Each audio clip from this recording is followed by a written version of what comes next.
Friends, ಇವತ್ತು ಕಡಲೆಬೇಳೆನ use ಮಾಡಿಕೊಂಡು ಒಂದು ಫ್ಲವರ್ ಪಾಟ್ನ ಯಾವ ರೀತಿಯಲ್ಲಿ ಕ್ರಿಯೇಟ್ ಮಾಡೋದು ಅನ್ನೋದನ್ನು ಈ ವಿಡಿಯೋದಲ್ಲಿ ಇವತ್ತು ಹೇಳ್ಕೊಡ್ತಿದ್ದೀವಿ.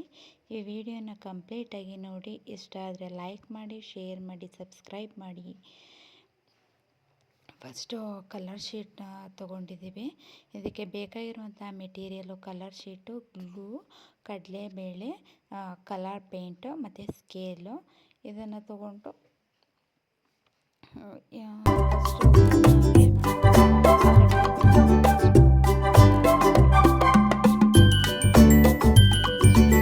ಅದಕ್ಕೆ ಸರ್ಕಲ್ ರೀತಿ ಬರೋ ಥರ ಸುತ್ತಲೂ ಕೂಡ ಗ್ಲೂ ಹಾಕ್ಕೊಂಡು ಸ್ವಲ್ಪನೇ ನೋಡಿಕೊಂಡು ಅಡ್ಜಸ್ಟ್ ಮಾಡಿಕೊಂಡು ಅದಕ್ಕೆ ಕಡಲೆಬೇಳೆನ ಫುಲ್ಲು ರೌಂಡ್ ಶೇಪಲ್ಲಿ ಸ್ಟಿಕ್ ಮಾಡ್ಕೊತಾ ಬರಬೇಕು.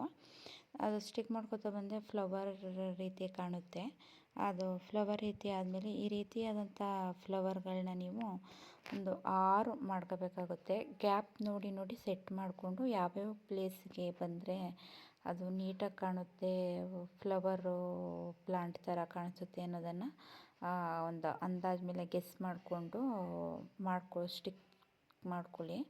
ಇದು ಸ್ಟಿಕ್ ಆದಮೇಲೆ ಇದು ಪೆನ್ಸಿಲಲ್ಲಿ ಡ್ರಾ ಮಾಡ್ಕೋಬೇಕು. ಡ್ರಾ ಮಾಡಿಕೊಂಡು ಲೀಫು ಇದು ಪ್ಲಾಂಟ್ ಥರ ಕಾಣಬೇಕಲ್ವ, ಅದಕ್ಕೆ ಎಲ್ಲೆಲ್ಲಿಗೆ ಲೀವ್ ಅನ್ನೋದನ್ನು ಇದು ಪೆನ್ಸಿಲಲ್ಲಿ ಫಸ್ಟು ಡ್ರಾ ಮಾಡ್ಕೋತಾ ಇದ್ದೀವಿ. ಡ್ರಾ ಮಾಡಿಕೊಂಡು ಪೆನ್ಸಿಲಲ್ಲಿ ಅದನ್ನು ಯಾವ್ಯಾವ ಶೇಪ್ಗೆ ಬರಬೇಕು, ಅದು ಪ್ಲಾಂಟ್ಸು ಲೀವ್ಸ್ ಎಲ್ಲನೇ ಪೇಂಟಲ್ಲಿ ಬರೆಯೋಕ್ಕೆ ಫಸ್ಟ್ ಪೆನ್ಸಿಲ್ ಡ್ರಾ ಮಾಡಿಕೊಂಡು ಅದಕ್ಕೆ ಪೇಂಟು ಕೆಳಗಡೆ ಪಾಟು ಕೂಡ ಬರ್ಕೋಬೇಕು. ಪಾಟು ನೀಟಾಗಿ ಯಾವ ಶೇಪಕ್ಕೆ ಆ ಶೇಪು ಬರ್ಕೋಬೋದು. ನಾವಿಲ್ಲಿ ಈ ಶೇಪ್ನ ಟ್ರಯಾಂಗಲ್ ಶೇಪ್ ಅನ್ನೋದನ್ನು ಕ್ರಿಯೇಟ್ ಮಾಡ್ಕೋತಾ ಇದ್ದೀವಿ. ಅದಕ್ಕೆ ನೆಕ್ಸ್ಟು ಪೇಂಟ್ ತೊಗೋಬೇಕು. ಗ್ರೀನ್ ಕಲರ್ ಪೇಂಟಲ್ಲಿ ಪೆನ್ಸಿಲಲ್ಲಿ ನಾವೇನು ಡ್ರಾ ಮಾಡಿರ್ತೀವಿ ಅದ್ರ ಮೇಲೆ ಡ್ರಾ ಮಾಡ್ಕೋತಾ ಬರಬೇಕು. ಅದು ನೀಟಾಗಿ ಡ್ರಾ ಮಾಡಿಕೊಂಡ್ರೆ ಶೇಪ್ ಅನ್ನೋದು ಸ್ಟ್ರಕ್ಚರ್ ಏನು ಬರುತ್ತೆ ಪ್ಲಾಂಟ್ಸ್ ಥರನೇ ಅದು ಆ ರೀತಿಯೇ ಬರುತ್ತೆ.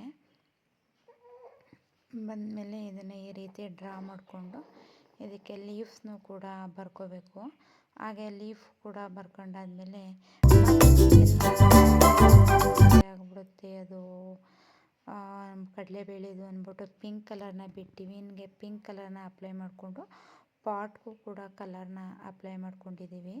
ಇದು ಈ ಥರ ಆದಮೇಲೆ ಕಂಪ್ಲೀಟ್ ಆದಮೇಲೆ ಎಲ್ಲ ಪ್ರೊಸೆಸ್ಸು ಈ ಥರ ಪ್ಲಾಂಟು ಕ್ರಿಯೇಟ್ ಆಗುತ್ತೆ. ನೀವು ನಿಮ್ಮ ಮಕ್ಕಳಿಗೆ ಮನೆಯಲ್ಲಿ ಟ್ರೈ ಮಾಡಿಸಿ, ತುಂಬ ಚೆನ್ನಾಗಿ ಬರುತ್ತೆ. ಇದು ಫಸ್ಟು ಬೇಸಿಕ್ಕಾಗಿ ಕಲಿಬೇಕಾದ್ರೆ ಈ ರೀತಿಯೇ.